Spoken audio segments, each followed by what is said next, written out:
welcome back to another lap guide video. My name's Bart, and today we'll be taking the FIA 4 car around Summit Point Raceway. Here's the hot lap.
All right, so heading down the main straight at Summit Point Raceway, quite a short lap this.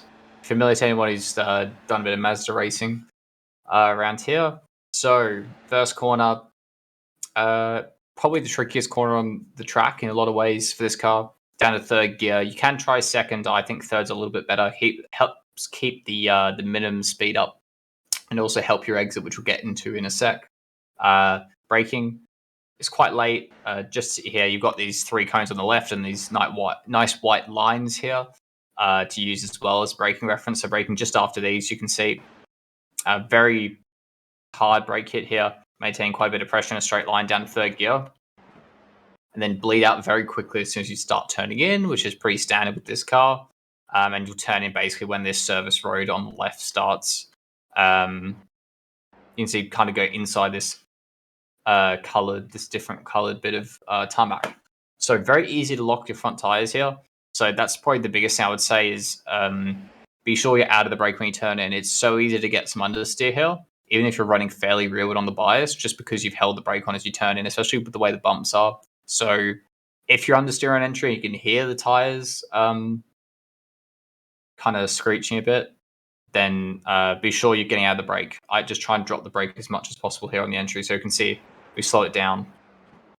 You know, I'm very soft on the brake at this point, barely any brake at all, and then clear before we actually reach the inside curb, which we don't want to hit, but we want to get quite close to. You see, just up next to on the white line, if you hit it, it'll just kind of bounce a bit. It's a bit too tall to be running over.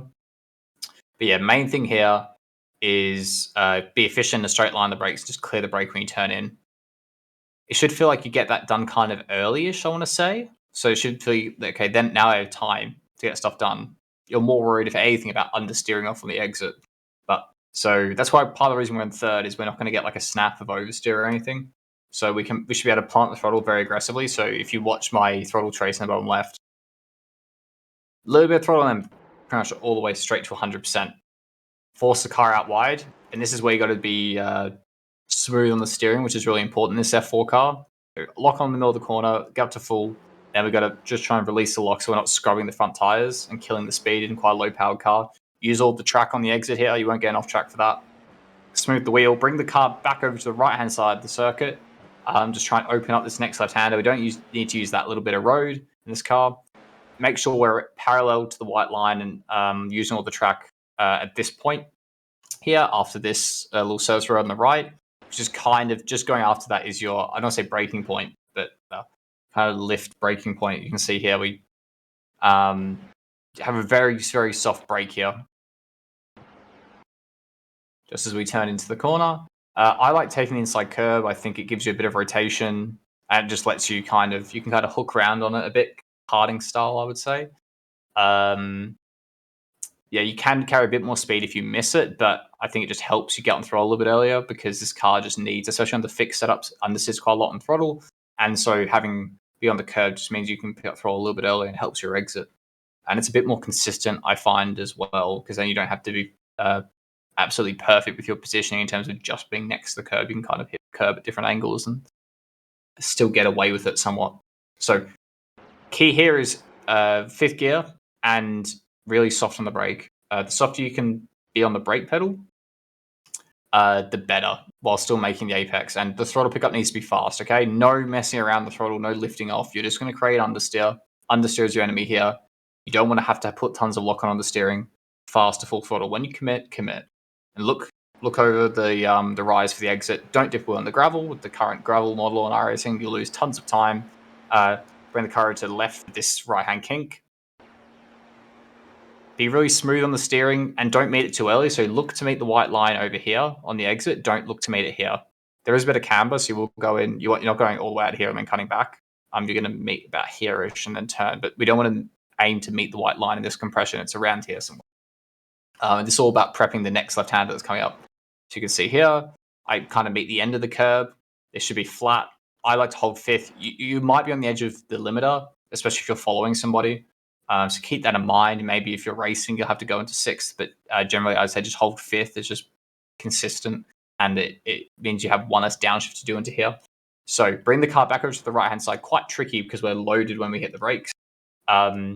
Just as you get straight, get the wheels straight as possible. You can see I'm not actually all the way over to the right-hand side here. Ideally, I would be, but on this occasion, I'm not able to. What's more important is I've got the wheels straight. Look here in the bottom left. Wheels completely straight, okay? So rather than chasing the white line, as soon as you hit the brake, you need to get the wheels straight. That's going to help your braking efficiency. It's going to stop you from locking up.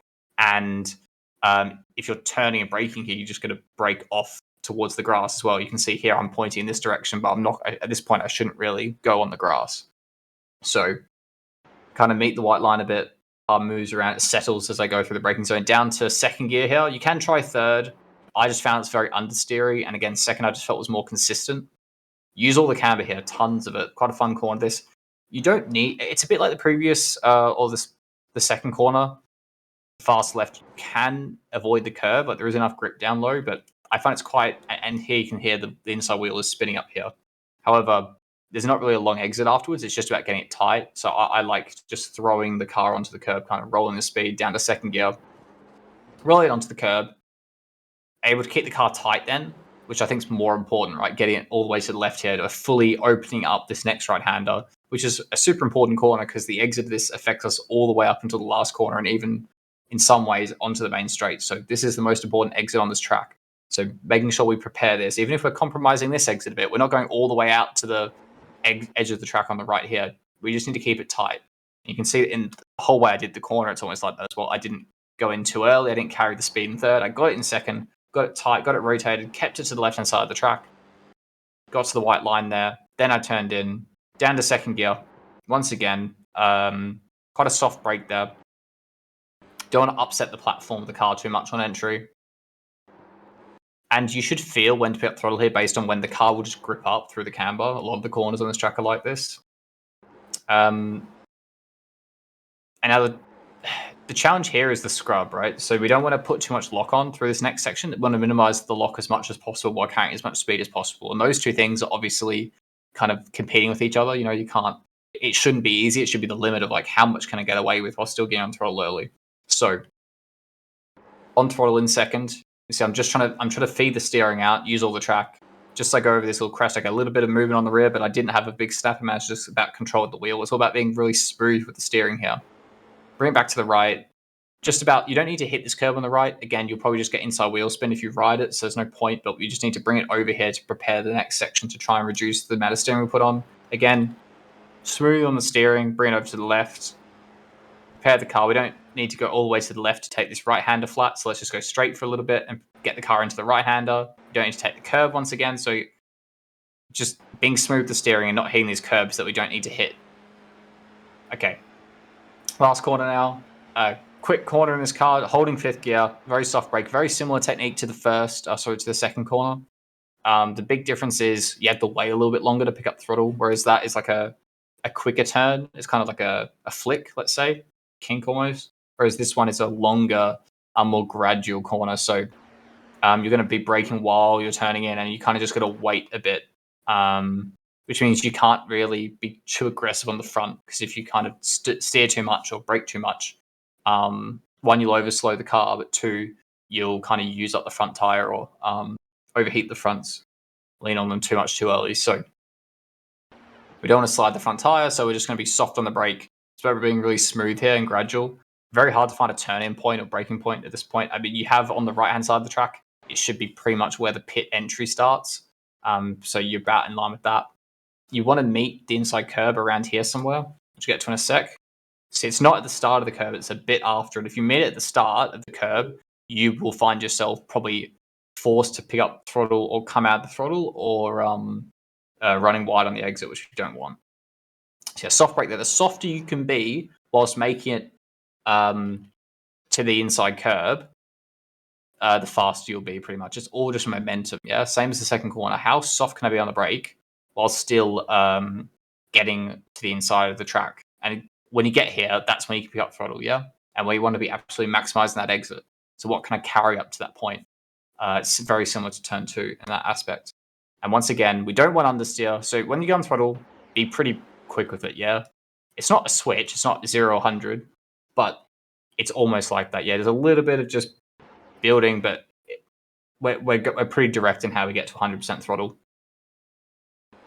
Very smooth on the steering. Don't overreact. Don't go, oh, no, I'm going to understeer off and just put a tire lock on. Try and really be smooth, yeah? Really smooth the steering. You can use all this runoff up to the gravel trap. And then just hold the car on the left-hand side, and that takes us to the end of our lap at some point. Thanks for watching to the end of the video. If you have any questions, please put them in the comment section below, and be sure to check out the Coach Dave Academy Discord in the YouTube video description. My name is Bart, and I'll see you next week. See ya.